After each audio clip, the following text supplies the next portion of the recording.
This is Rob Ray, and we are talking with Chris Kisacky, the VP of Coordination and Development at UHS Chenango Memorial Hospital in Norwich. How are you doing today, Chris? I'm doing wonderful. How about yourself? Pretty good. Well, obviously, it's a very strange time in our country and in our state, and I'm wondering, what has UHS Chenango Memorial Hospital done to combat COVID-19? Well, actually, we've done quite a bit. We've kept up with all of the national and state standards, so we have enhanced safety processes and cleaning processes in place. We're using all of our personal protective equipment. It's something that you hear quite a bit in the news. We've also developed 27 negative pressure rooms. Those are the type of environments that are the preferred place to be able to treat patients with suspected COVID patients, to both protect the safety of the patient as well as the staff and the providers. We have put in containers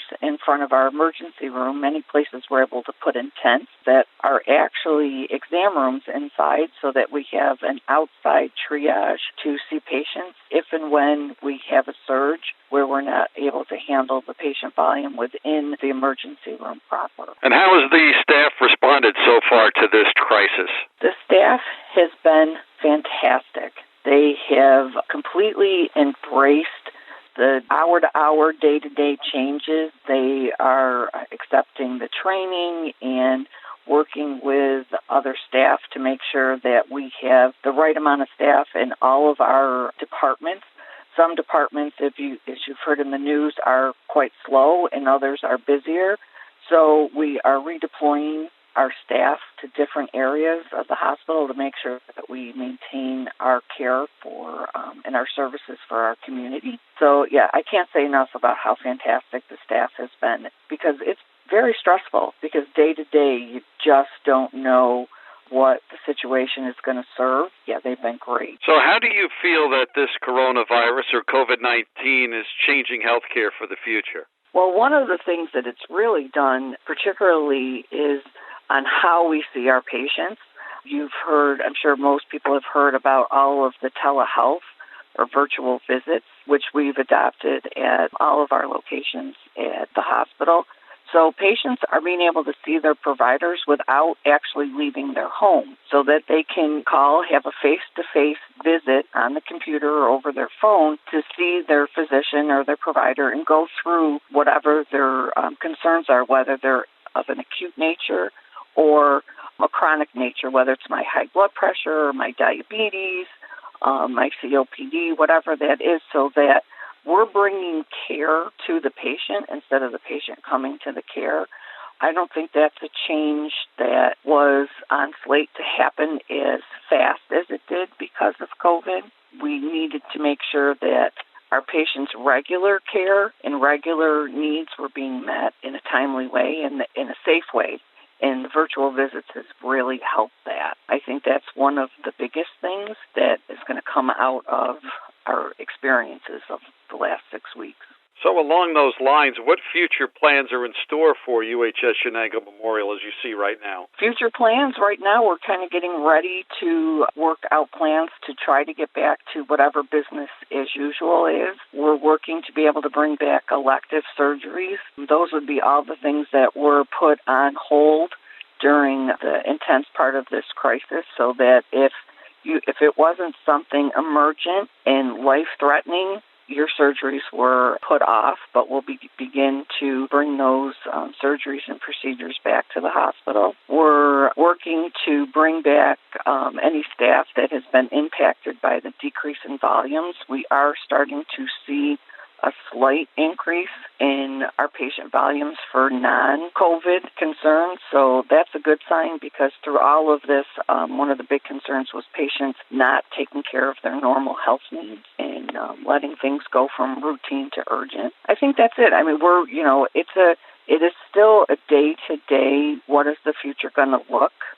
for us, for all hospitals and healthcare systems for that matter, because this has really changed how patients perceive those unseen threats. And I think social distancing will be something that we continue to observe for quite a while. We're taking that into account in any of our interactions with patients. All of our patients and staff are screened every day for signs and symptoms of COVID in all of our locations. I don't foresee that ending for quite some time.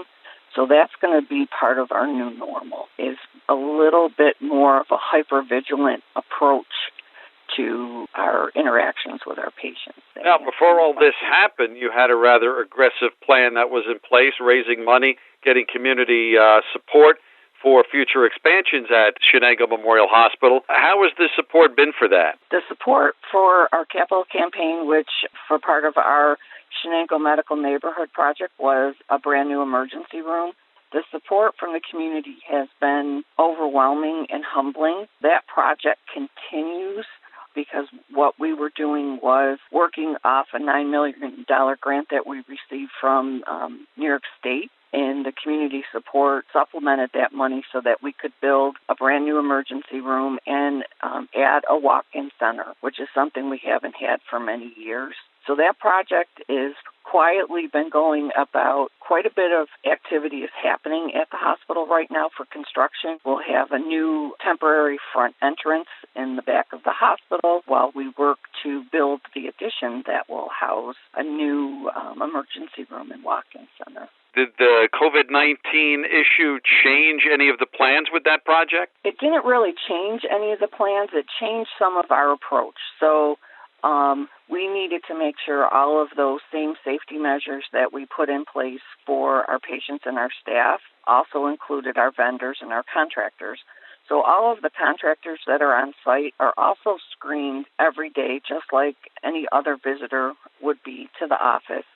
We did switch up some of the what part of the project came first as far as preparatory work, because we wanted to make sure that we had some wiggle room for our surge plan, because we did develop quite an aggressive surge plan in response to COVID that we submitted to the state. So there was minimal impact to the overall project. It didn't change its scope or the end goal.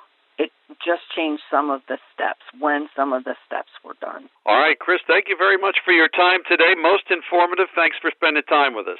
Well, thank you so much, and look forward to taking care of our community for years to come. And that is our conversation with Chris Kisacky, who is the Vice President of Coordination and Development at UHS Chenango Memorial Hospital of Norwich. Thanks for listening.